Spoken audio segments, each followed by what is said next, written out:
없다 하에 손 들어보세요. 있을까요? 없을까요?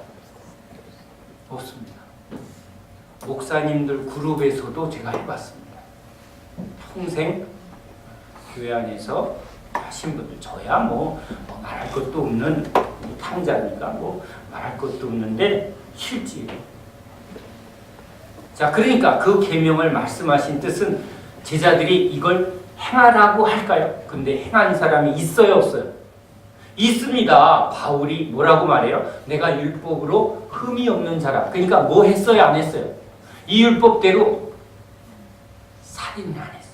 간음을 안 했어요. 도적질 안 했어요. 계명 다 지켰어요, 안 지켰어요? 지켰습니다. 그런데 그걸 지켜서 의롭다 함을 얻으려고 준 거예요? 아니에요. 아니죠. 율법을 준 목적은 뭐예요? 내가 죄인임을 알게 하려고 한 건데 이걸 그 독종들, 그렇죠? 독종들이죠. 엄청난 독종들. 나는 알 수 있다. 그래갖고 실제 바리새인들이 길 가다가 여자 안 쳐다보려고 눈을 가렸습니다. 저기서 치맛바람만 보여도 얼른 보고 나는 죄 안 범한다. 이런 열심으로 실제 그들은 난 율법에 흠이 없다라고 말합니다. 그래서 서기관과 바리새인의 의라고 말합니다. 그러나 그보다 더 나은 의, 그 수준보다 더 높은 의, 즉 인간의 행위로 얻을 수 없는 하나님의 전적으로 주는 예수의 의, 이 의를 받지 아니하면 결단코 천국에 들어갈 수 없습니다. 행함으로, 인간의 행위로 하나님 앞에 옳담을 받을 수 있어요, 없어요? 없다는 걸 예수님이 지금 말하려고 합니다. 그런데 문자적으로는 예수님의 말을 문자적으로 보면 행하라고 말한 것 같아요? 안 한 것 같아요? 행하라고 말했으니까 이 말씀을 가리키는 아까 인간의 행위도 우리는 순종할 수 있다. 왜? 주님이 순종하라라고 말했으니까 어떻게 주님이 순종하라고 말해놓고 할 수 없는 사람에게 하라고 말하느냐? 이거는 있을 수 없다. 순종할 수 있다. 누가 했냐? 바울이 했다. 유대인들이 했다. 서기관들이 했다. 그걸 말하죠. 우리도 할 수 있다. 할 수 있어요, 없어요? 있습니다. 율법으로 우리가 그 말씀을 지킬 수는 있는데 지금 주님이 우리를 구원하는 목적은 이것을 내가 하는 게 아니라 누구를 통해서?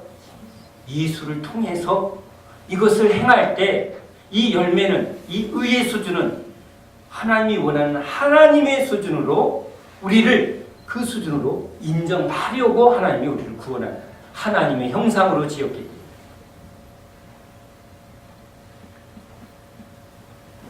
우리는 협력할 수 있다.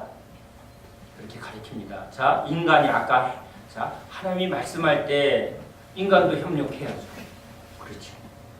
제자들을 보니까 주님이 따라오너라 하고 가르치고 반응을 원합니다. 반응은 우리의 영역이죠. 사랑이란 분명히 반응입니다. 근데 이 반응에도 뭐가 먼저가 돼야죠? 주님의 은혜가 먼저예요.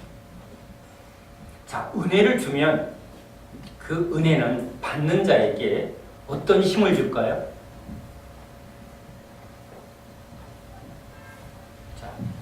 하나님의 은혜, 즉 하나님이 주시는 은혜와 인간의 행위가 이게 서로 잘 묶여야 구원이 일어납니다. 맞는 것 같아요? 안 맞는 것 같아요? 맞는 것 같습니다. 그러니까 하나님이 아무리 은혜를 주려고 해도 은혜를 받지 아니하면 아무 일도 일어나지 않습니다. 맞습니다. 맞습니다.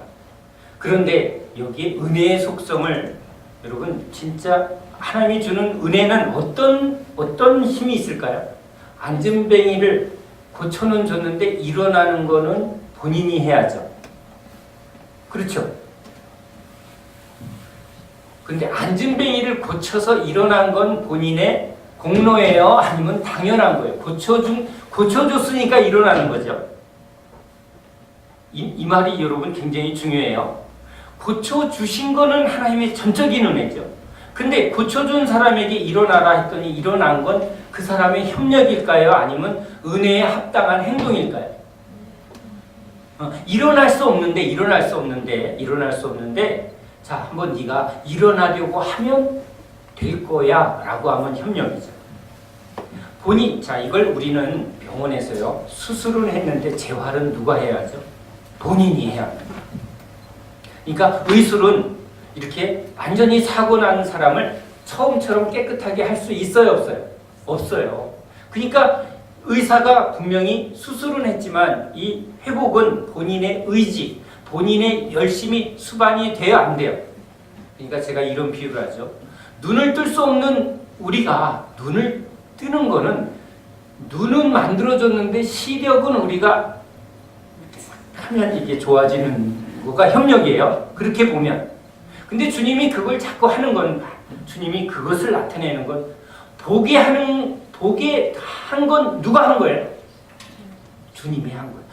봤음으로 보게 되니까 아, 이거는 금이고 이건 똥이구나. 근데 전에는 이 분별이 안 되니까 먹던 것 계속 습관을 따라서 어머, 똥이 맛있네, 사람이 맛있네, 육신을 따라서 했는데, 이거와 주님이 주는 이것을 이제 이건 쓰레기고 이건 좋은 거구나를 맛보고 나면 이렇게 선택하는 건 자유의지예요, 아니면 이건 은혜예요? 그렇죠.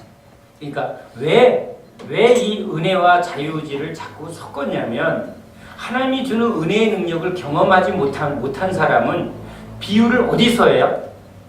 세상에서 하죠. 왜? 경험하지 못했어요. 하나님의 능력을 경험하지 못하니까 거기에는 꼭 인간의 행위로, 왜냐하면 도덕적인 행위도 우리의 삶의 문제도 이 영역은 항상 우리의 의지와 우리의 행함이 이게 있어야 돼, 안 해야 돼? 이걸로 하나님의 말씀을 해석하니까, 그렇죠? 그런데 지금 주님이 우리에게 주시는 은혜의 영역은 우리가 살아가는 일상의 영역에 하느냐 안 하느냐의 문제가 아니라, 지금 우리로 예수로 사느냐 안 사느냐, 예수에 붙들려서 아버지의 뜻대로 살아가느냐 안 하느냐, 이 영역은, 즉 죄를 싸우고 마귀와 싸우고 악과 싸우며 그리고 하나님의 영광을 나타내는 이 하나님의 이 부르심에 사느냐 안 사느냐의 영역에서는 인간의 행위와 어떤 자유의지의 영역보다 뭐가 전적으로 필요해요? 성령의 능력이 전적으로 필요하죠. 그런데 성령의 능력은 우리 마음을 어떻게 해요? 우리 마음을 선한 의지를 일으킬까요? 아니면 그것도 중립으로 만들어 놓을까요? 은혜 받으면 내가 베풀 수도 있고 안 할 수도 있는 그냥 이렇게 무덤덤한 마음을 줄까요? 아니면 주지 않으면 견딜 수 없는 마음을 줄까요? 그건 경험해 봐야 되잖아. 그러니까 누가 은혜 받았다 그러면 난 그 사람 옆에 꼭 가고 싶어. 왜요? 뭐가 나와. 근데 그게 안 나와 그러면 이거 은혜를 덜 받았거나 아니면 이게 짝퉁이거나 그럴 수밖에 없어요. 이게 은혜 받으면 은혜의 속성은, 즉 하나님의 속성은 사랑, 성령의 역사니까, 성령의 역사는 뭐야? 사랑의 영으로 한 거니까 뭐예요? 주고자 하는. 주님이 그 사랑의 영으로 왔으니까 우리에게 뭘로 역사한다고요? 사랑으로 역사하지. 주고 보자요. 그렇죠. 주고 보자. 그 준 것에 대해서 주님이 주는 역사는, 사랑의 역사는 항상 우리에게 자원하는 심령을 나타내고 즐거이 하게 만들고, 그렇죠. 우리 안에 기쁨을 샘솟듯 하고 생수를 막 넘치게 해서, 그게 은혜죠. 그 은혜가 떨어지면 이제 뭐가 작용을 하죠? 나는 어떻게 작용하죠? 계산하고 따지고, 그거 그래요, 안 그래요? 전에 이 사람이 나한테 했나 안 했나, 이거 머리 돌아가면 요거 은혜 떨어진 때죠. 그래요, 안 그래요? 이걸 하면 저 사람이 어떻게 반응을 해줄까 안 해줄까, 이럴 때는 지금 은혜의 때예요, 아니면 이건 내 때예요? 이건 내가 움직일 때. 그러니까 이 때에는 열매 있을까요, 없을까요? 없어요. 그러니까 이런 은혜가 없는 것을 내가 알면 이제 우리가 누구를 붙들 수밖에 없게 돼요? 그렇죠. 주님을 붙들 수밖에. 그래서 이 과정을 계속 겪으면서 모두가 나는 죽고 예수로 사는 것이 믿음입니다라는 말을 바울만 할까요? 아니면 믿음의 길을, 하나님의 말씀을 통해서 이 길을 걸어간 사람은 다 똑같이 할 수밖에 없을까요?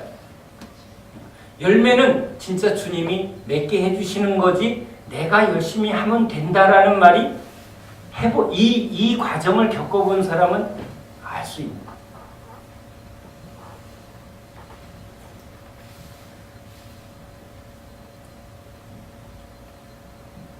자, 주님의 은혜는 우리에게 확실한 능력이 됨을 믿습니다. 여러분, 은혜가 하나님의 능력은 너무나 분명하고 너무나 우리를 확실하게 바꿔주는 능력인 줄 믿습니다. 자, 그러니까 그 능력은 누가 주시죠? 진짜 주님이 주십니다. 그러니까 우리가 이제 주님을 따라갈 때 은혜라고 말하면서 자꾸 내 행위가 앞섰을 땐 뭐예요? 주님의 은혜를 힘입지 아니하고 안 주시니까 자꾸 내가 지금 뭔가 하려고 할 때라는 거예요. 이렇게 자꾸 하다 보면 나중에 뭐가 되죠? 힘들어지고요. 두 번째는 내가 열심히 하는데 너는 왜 안 하느냐고 정죄가 나오는 거예요. 근데 은혜로 하게 되면 뭐라고 그래요? 주님이 하셨어요. 또 못하는 사람에게 뭐라고 그래요? 은혜 받으면 돼. 주님을 증거하세요. 주님을 의지하세요. 자, 제가 여러분에게 카톡에 성 프란시스 이야기를 최근에 올렸습니다. 옛날에 봤던 거지만 40일 금식하라는 중에 39일째 그 금식하는 제자 중에 한 사람이 맛있는 스프 냄새가 확 와서 그 유혹에 끌려서 스프를 먹었습니다. 제자들의 눈빛이 39일째 그렇게 정죄하고 막 하고 있는데 스승인 상프란시스는 얼른 그 제자가 먹는 스프에 자기도 같이 먹습니다. 누구 때문이죠? 그 제자를 사랑하는 참 아멘이죠. 근데 참 쉽지 않죠. 근데 은혜는 주님이 나에게 어떻게 행해 주셨는가를 자꾸 주님을 붙들면 그게 되는 거죠. 성 프란시스가 한 거예요? 아니면 주님이 나에게 그렇게 해주셨기 때문에 할 수 있는 거예요? 주님을 붙들면 나오고요. 나머지 제자들이 내가 39일째 하고 있는 데를 붙들면 손가락이 찔러지죠. 내가 살면 찌르고요. 내가 죽고 주님이 내 마음을 다스리면, 그러니까 주님이 우리에게 자유를 줬어요. 진짜 자유, 사랑할 자유, 은혜를 선택할 자유, 더 좋은 것을 취할 수 있는 자유. 제가 오늘 이 말씀을 준비하면서 집에 가면 가끔, 아니 뭐 자주 제가 이렇게 텔레비도 봅니다. 그러면 거기에 뭐 외계인이 이렇게 인간을 이렇게 딱 잡아먹는 그런 질색하는 게 있죠. 근데 제가 거기서 뭘 보냐면요, 인간은 외계인이 시작했다, 그런 걸 이렇게 가르쳐요. 그런 영화 많이 있죠. 인간은 외계의 신이 와서, 그래서 그런 증거 있어요, 없어요? 여러분 되게 많습니다. 소돔과 고모라는 원자폭, 우주인이 이렇게 핵폭탄 터뜨린 거다. 그렇게 솔깃해야 하네요. 여러분은 솔깃 안 하죠. 안 믿는 사람은 솔깃합니다. 이 고대에 막 이런 데 보면 막 비행 접시 같은 게 막 그런 게 보여요. 그래서 그런 걸 근거로 해서 또 UFO 그걸 보면서 외계인이 이렇게 결국은 인간을 다스렸고 인간을 외계인이 창조했다, 이렇게 가르치는, 그걸 믿는 사람들이 있습니다. 그런데 뭐 그러거나 말거나 뭐래도 믿어야 되는 사람들입니다. 그런데 그런 내용 중에 이렇게 보면요, 외계인이 인간을 숙주 삼는 이야기가 나옵니다. 우리 몸을, 인간의 몸을 이용해서, 이 영양분을 이용해서 조종을 하고, 그게 들어오면 완전히 그 외계의 괴물에 인간이 다 빼앗기고 아예 조종을 당하고. 자, 제가 그런 내용을 이렇게 보면서 참 주님은 우리에게 오셔서 우리를 숙주 삼으려고 하셨나요? 노예 삼으셨나요? 우리는 예수가 나의 주이십니다. 이 말은 나는 주님의 노예입니다 라고 말하고 있는데 주님은 우리를 뭐라고 말하죠? 나는 너희를 종이라 노예라 하지 않고 친구라 할 것이며, 이제 친구에서 조금 더 가까이 가니까 너 나 사랑하니? 이러더니 이제 너 내 마누라야, 내 아들이야, 이렇게 말하고 있어요. 그러니까 우리를 지배하고 우리를 당신이 원하는 대로 막 쓰기 위해서 숙주처럼 뭔가 성령이 임해서 그냥 너도 모르고 나도 모르게 그냥 막 순교해라, 그럼 가서 순교, 이렇게 하는 걸까요? 사랑의 영은 그런 게 아니에요. 사랑은 그런 게 아니에요. 주님이 너무 좋아서, 주님이 너무 진리시기에, 주님은 너무 옳으시기에 우리로 하여금 우리 안에서 자원하는 심령이 나오게 하고 그것을 선택할 자유를 우리에게 주려고 하는 거예요. 숙주, 노예, 로버트, 이건 뭐예요? 자유가 없어요. 뭐예요? 입력하는 대로. 그러니까 주님 그냥 나도 모르게 그냥 다 하게 해주세요. 이런 생각을 우리 했나요? 안 했나요? 했어요. 그거 주님이 그렇게 하실까요? 안 할까요? 안 합니다. 우리로 선한 마음을 회복해서 무엇이 참이고 무엇이 진리인가를 알게 해서 그것을 내가 즐거이 선택하게. 그래서 자라나라는 겁니다. 지혜를, 지각을 사용해서 하나님의 뜻을 알도록 주님 앞에 구하라고 합니다. 그러면 주님이 깨닫게 해주시는 은혜도 주고 우리 안에 선한 마음을 회복하는 그런 은혜도 주실 때 우리가 그 안에서 자라나면, 아이들도 자라나면, 그죠? 전에는 부모의 마음을 몰랐던 아이가 자라나면 엄마를 위로하고 부모를 공경하는 아이가 되는 것처럼, 그렇죠? 그건 시켜서 하는 게 아니라 인간 관계 속에서도 그게 나타나는 것은, 하나님도 지금 예수 안에서 뿌리를 내려서 예수가 주는 우리에게 참된 지혜와 진리와 그 은혜를 통해서 우리가 깨닫는 자가 되고 자라나게 되면, 주님은 모를 때는 자꾸 가르쳐 주시고 때로는 지팡이로 때려 주시는 것도 우리를 이제 성숙한 자로, 지혜로운 자로 분별하는 자가 돼서 기계처럼 또는 뭔가 숙주처럼 뭔가 강압적이고 안 되면 지옥 간다, 이럴 두려움 때문이 아니라 뭐예요?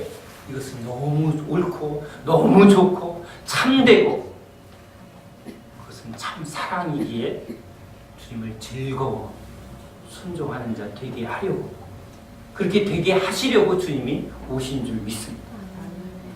그래서 증인들이 있죠. 베드로와 제자들이 지금 그렇게 열매를 맺었습니다. 그들은 뭐라고 말하죠? 이것은 우리가 잘했기 때문이라고 말해요? 아닙니다. 그것은 전적인 은혜입니다. 우린 좀 더 주님의 은혜의 속성을 알아야 합니다. 은혜를 알아야 은혜 위에 은혜가 옵니다. 그렇죠? 은혜는 은혜를 부르는 힘이 됩니다. 우리 우은혜 권사님이 지금 은혜 받고 있습니다. 자, 내 안에 은혜가 은혜를 부르는 줄 믿습니다. 그러니까 은혜는 누가 주시죠?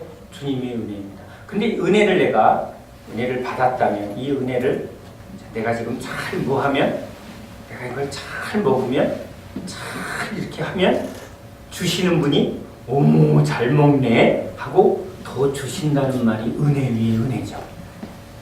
그러죠?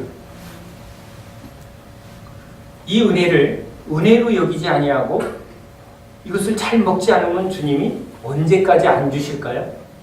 배고파서 부르짖을 때까지. 왜냐하면 은혜를 진짜 소홀히 여기는 사람은 지금 믿음에서 믿음으로 갈 수 없기 때문이죠. 오래 참고 기다리십니다. 그런데 은혜를 알 때까지 예수님은 우리에게 은혜가 되십니다. 그 은혜 안에 풍성하게 자라나고 열매 맺는 저와 여러분 되시기 바랍니다. 기도합니다. 하나님,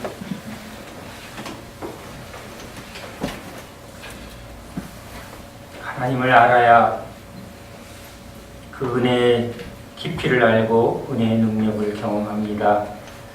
주님, 얕은 물가에